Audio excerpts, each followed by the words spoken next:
Hello दोस्तों, कैसे हैं आप लोग। उम्मीद करता हूं कि आप लोग बहुत अच्छे हैं। तो स्वागत है आपका मेरे यूट्यूब चैनल स्टडी 22 में। तो दोस्तों, आज की इस वीडियो में हम लोग बहादुर शाह और फूल वालों की शेर बहादुर शाह और फूल वालों की शेर का AAQ पढ़ेंगे। इससे अगले वीडियोस में हम लोग बहादुर शाह और फूल वालों की शेर का MCQ और ACQ कर लिया है। तो आज के इस वीडियो में हम लोग LAQ करेंगे। तो दोस्तों, मैं बता दूं कि मेरा बोर्ड का साइज़ छोटा है, इस वजह से हम लोग इसको बोर्ड पे नहीं बल्कि कॉपी में पढ़ेंगे। तो आप लोग इस वीडियो में लास्ट तक बने रहें। दोस्तों, शुरू करते हैं बहादुर शाह और फूल वालों की शेर का long answer types question.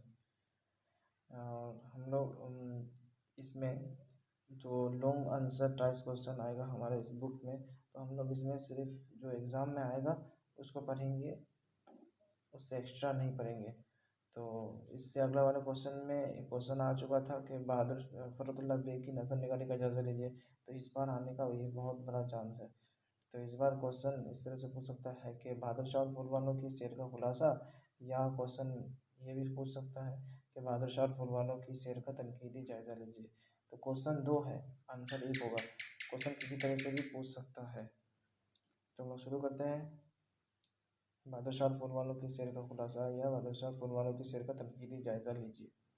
Bahadur Shah और फूल वालों की शेर मिर्ज़ा फ़खरुद्दीन बेग का एक दिलचस्प और खूबसूरत मजमून है। मुग़ल सल्तनत की जड़ इतनी गहराई तक पहुँच चुकी थी कि ज़माने के अंदर उसे हिलाने की ताकत नहीं थी।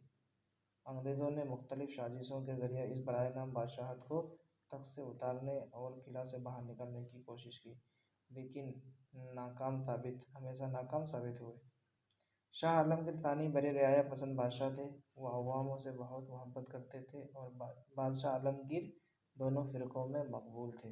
उनको फ़कीरों से भी हमदर्दी थी और फ़कीर भी उनसे मोहब्बत करते थे, लेकिन उनका वज़ीर गाज़ीउद्दीन उनका जानी दुश्मन बना हुआ था और वो हमेशा उनके पीछे लगा रहता था।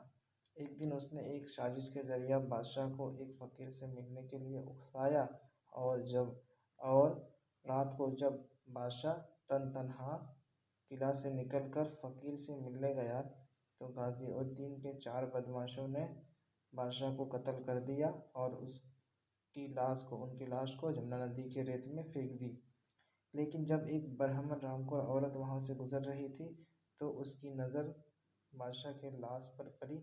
तब बादशाह का सर जानों पे लिए पूरी रात बैठकर रोती रही। और सुबह होते ही ये खबर आग की तरह फैल गई कि बादशाह का कत्ल हो गया है। तब बादशाह दफन हुए और उनके बड़े बेटे शाह आलम सानी बादशाह मुकर्रर हुए। तो उन्होंने राम को औरत को बुलाया और अपनी मुँह बोली बहन बना लिया और उनकी वफादारी के सिले में उन्हें इनाम से नवाजा, और उसी दिन से लाल किला में राखी बंधन का रिवाज शुरू हुआ। फूल वालों की शेर का मेला बहामी हिंदू मुस्लिम की मोहब्बत का नतीजा थी।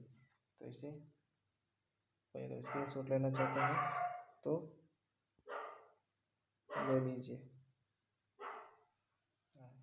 मोहब्बत का नतीजा थी। बादशाह के मंझले बेटे मिर्ज़ा जहांगीर बड़े झगड़ालू और मुंहफट थे। एक दिन उसने नशे की हालत में अंग्रेज़ रेजिडेंट मिस्टर स्टीन के ऊपर गोली चला दी। उसी बात पर उन्हें जेल हो गई। तो उनकी वालिदा मुमताज़ महल ने मन्नत मांगी कि अगर मिर्ज़ा जहांगीर को रिहाई मिल जाए तो हज़रत बख्तियार काकी रहमतुल्लाह अलैह की मज़ार पर फूलों की चादर चढ़ाऊंगी। उसने मन्नत मांगी थी और ऐसा ही हुआ। अंग्रेज़ रेजिडेंट मिस्टर स्टीन की गुजारिश पर उन्हें रिहाई मिल गई।